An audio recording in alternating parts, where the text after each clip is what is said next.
Can I ask the first? Oh, sorry. Hello and welcome to the first episode of the Phil and Lauren podcast. My name is Phil. And my name is Lauren. And Ziggy is here. He's our pestilent pet chihuahua that has to sit on the table if we were to do this. So we've decided to allow him in and see how we go. But this is the podcast where we're going to be talking about all topics construction related, related to career development for young construction professionals. And it's something that's been in the making for a long time. And here we are. Here we are. And I think we have a unique opportunity because, and I say this without being cheeky at all, you're the old hand. You've got 18 years in the industry and all of that knowledge, and I've got less than 2.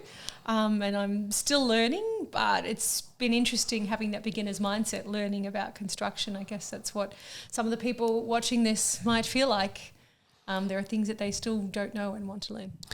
Well, you might only have the 2 years experience in recruitment in the construction industry that we've done so far, but you've also got a lot of experience in working with young people in your career and education. And I think that brings a really interesting dynamic and balance to what we have been doing with graduates and younger people. So I think this podcast will just give us a platform to further extend that and to do it in a much more efficient way and to, to be able to provide content to many people rather than just the one-on-one conversations we've been having. And I think it's something we've both been enjoying out of all the recruitment we've been doing. Providing advice to young people it's been really rewarding. Yeah, I think that's where we feel like we're making a difference. And we're certainly seeing a need for it. Yeah, absolutely. And I think we'll just talk a little bit about how this come about. And I think this podcast has sort of come about organically through a need that's out there in the industry and through conversations we've been having. And we've, particularly in the last 6 months, I think as the market has changed and as it's become, job market has shifted. So it's not as easy for graduates to get positions as it was in that sort of post-COVID boom time that we had. And I think it's astonishing when we have the conversations, the gap between the universities and the real world, and there's this real big knowledge gap that we're trying to fill. And I think this is where the podcast really come about, is because a lot of young people out there that's finishing construction management degrees or civil engineering degrees and is looking to enter the industry. There's just a lack of basic information in terms of how the industry is laid out, how different tiers of the industry works. For example, what's the difference between client side and builder side, and very basic bits of information that I think we can talk about. But also, we'll be looking to extend beyond just that, don't we? Yeah. Look at related issues and things that impact us as people and professionals all the time. So you wanted to do a very quick, this is obviously a pilot episode, so no one's probably going to watch this. I think my mum and your mum are probably going to be the only people watching this first episode. Yeah. But do you want to give it a go? Yeah, why not? Why not? So what's your first question, Lauren? So my first question is, what in your mind is the ideal type of candidate? What are you looking for in people that come to you and say, I'm looking for a new job? Attitude is the first thing that sticks out. I think the first and foremost thing. It depends, of course, about when you're talking about a specific role. If you're talking about the more senior the person is, the more the skill sets come into play and what they can and can't do. But the more junior they are, the more the attitude is more important than anything else. So what sort of attitude do you like to see? It's an interesting and a very broad question, I think, and that's what we've been discussing in the most recent times, is that sort of real balance between having some clear objectives in terms of knowing why you want to do something and where you want to go with your career, having a hunger to learn, being enthusiastic about the learning process. I don't like to use these sorts of buzzwords like a can-do attitude. But they need a can-do attitude. But they need a can-do attitude. No, I think it's humility, being humble enough to say, look, I don't know anything, or I know very little, but I'm willing to learn and I'm hungry to learn. You know, like we used to always, when I started recruiting in this space, my old boss used to always say to graduates, what you want to say to someone else is just give me a chair and over there in the corner, and just stick me on that chair, and I just want to absorb as much information as I can and learn as much as I can as fast as I can. And I think that sort of attitude is what most people are looking for. Yeah, it's a nice balance between the enthusiasm, but also not pretending that you know things you don't yet know. Yeah, absolutely. But it's also then having, I think, an understanding, and this is why we are doing this podcast, and will eventually write the graduate program, the next step program that we are developing, is having some form of direction. Say, look, I know I want to work for a builder, and I think that's something that is it's a broad decision, but it's like I've kind of done enough investigation into the industry to know what I want to do. Or if you don't, at least ask the question. Yeah. And if you can go a step further to that, sort of understanding the type of environment that you want to work in, and having, I think it's just that nice balance of having enough of a direction that you want to go in, but also having the self-awareness and acknowledgement, saying I don't know anything, and I just want to learn as much as I can. I think that's really interesting, because I think when we speak to a lot of young people, they feel like being flexible is their best opportunity to get a job. And they say, I don't mind where I work. I don't mind if I'm doing apartments or shopping centres or high-end housing, luxury homes.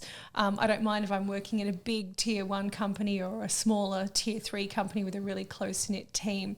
But those things are actually really important to have some ideas about. You know, you may not be able to be married to it, particularly at the start of your career, when, there may not be the chance for every opportunity you might want, but it's good to have some direction, because then that shows again that you're thinking and what you're wanting to learn, that you've reflected enough on where you want to be. Yeah, and but to be able to get to those decisions, you have to ask the right questions, and you need to then have done some homework to know which questions you need to ask to get the answers. And they might be questions like what type of environment do you want to find yourself working in, and then that ties into some self-reflection. Do you want to work in a big corporate environment, in a big office in a big company with hundreds of people, or do you want to work in a company with 10 people? Those two environments are very different. The culture in those environments will be very different. The day-to-day goings about your work day will be very different, and it's not like one is better than the other, but I think it's just understanding what sort of environment you want to enjoy working in and going for it. It's true. I mean, I can answer that question without having ever worked in construction. I worked in schools for, I won't say how many years, but a lot of years. And my best experiences were in those the small schools where everybody knew each other, and they, you all felt like part of a team together. And the focus, I guess, was more on the team and the people than, the big end product in a sense. And so I know that works for me. But a young person might know it because they had a part-time job where it was close-knit, or they had a part-time job in a bigger company, at even a supermarket with lots and lots of people there. Did you feel connected? Did you not feel connected? Did you enjoy being in a high-end fashion store as your part-time job going through uni or high school? What are the things that you value that you've enjoyed so far, and how might they translate? Yeah. No, absolutely. Look, there's a lot to discuss. We've kind of veered away a little bit from the question, what do I look for in attitude, and sort of try to encompass everything we want to talk about. But I think it's hard to define what attitude you're looking for in words, because I think you just get a feeling, don't you? When someone sits in front of you and you spend 30 seconds with them, you already know. Maybe that's the wrong way of talking about it, but don't they say that, don't you? They say the moment you meet someone, you make up your mind in a split second whether you like them or not, and then you spend the rest of the time in your conversation trying to convince yourself that you're right. Well, you look for the reinforcement, you look for the confirmation of the decision that you made in that first 30 seconds or so. It's true. It's true. So, you know, making a good impression, it's important. Quiet confidence without arrogance is a fine balance, I think. Yeah. Like we always say, young Oscar Piastri in the world of Formula One. I think we can point to him, can't we? He's great. Yeah, he's just all his interviews and the way he conducts himself. He's not arrogant, and most Formula One drivers and racing drivers are. He might be arrogant, but we don't see that coming through on. No, he's very measured. He's very thoughtful. He's very humble when he talks about his performance. And remember, he started his career in the 2023 season as one of 3 rookies, and he outclassed the other 2 by far. One quite controversially, whose career ended very early. But you know, it could have been an opportunity for him to feel very, you know, over the top, or to comment about his performance in that kind of manner. But no, he's always been humble, talking about what he's learning, talking about the team, talking about what he's learning from his teammate, which you often don't see people do in Formula One. I think becoming another a key attribute and a personal attribute we look for is that coachability and that openness to take feedback. And sometimes you have to take some hard feedback. Sometimes you have to take some quite critical feedback, and I've in recent times gave some real direct feedback to people as to how to present themselves and how to speak even, and you know, don't say what not in meetings. Yeah, I remember that conversation. Yeah, but what was interesting is the people that really took that feedback on board and didn't see. A lot of people see feedback as criticism, and feedback is generally well intended. It's intended to help you, and I know even when you have tough conversations with candidates candidates is a very impersonal word right now, but someone that you're talking to on the phone that's looking for your help or looking for your advice, the people that can take the feedback because they genuinely want to improve, they're the people you've seen sort of turn around whatever it is they're looking at in their career. Yeah, and sometimes when you give people direct feedback, especially in a recruitment scenario, some of them you never hear from them again because they were offended by the feedback. Maybe it's the way. Sometimes I don't think I always deliver it maybe in the best way. I always try and be measured in my delivery, but maybe sometimes it still comes across as too direct. I don't know. Yeah, look, I think there's a way to be direct and there is a way to show caring in that. I don't think you cross the line to not showing caring. You know, and there's a great book about that called A Radical Candor, which says, you know, honesty, if given, you know, even directly, but with the right intentions, is the best way to go. It's the only way people actually know what's going on. Even if it offends them in the moment, a year later they might look back and go, oh, thank goodness I knew that because this was coming along, or I could reflect on it, and even if in the moment it was difficult to hear, I was able to improve because of it. Yeah. So we have got a lot to talk about, and I think we'll be able to do episodes weekly on this podcast and cover some controversial topics. And I think the first one that might be an interesting one was one that we discussed the other day is should graduates, should they ask for work-life balance? Should such a thing exist? Should they, on the one hand, you can say, well, you are at the start of your career and you should just work as hard as you can and as much as you can to learn as fast and as much as you can. But that might not be the world we live in today. Oh, you know how I feel about work-life balance. You know how I feel about well-being, something that everybody deserves and should protect. And I think we're seeing shifts there, even in construction, which is, you know, an industry known for long hours.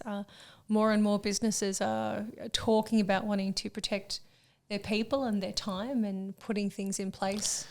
Yeah, you're very right, but it comes down to if you have a graduate that walk into an interview with a mid-tier builder and sit in front of the director and they ask in the interview what are the working hours. Oh, bad. That's going to go down like a lead balloon. Bad move. So I think that's quite a controversial topic that we will discuss. We'll talk about things like golden handcuffs. We'll talk about, I don't know, we've got a whole spreadsheet full of stuff to talk about. So I think we're just on 15 minutes in for this little tester. So shall we end it there? let's call it a night. So look out for the maybe the real episode 1, because I think this was just a mishmash of talking. That's all right. Don't know. See, maybe we can use some of it. All right. All right.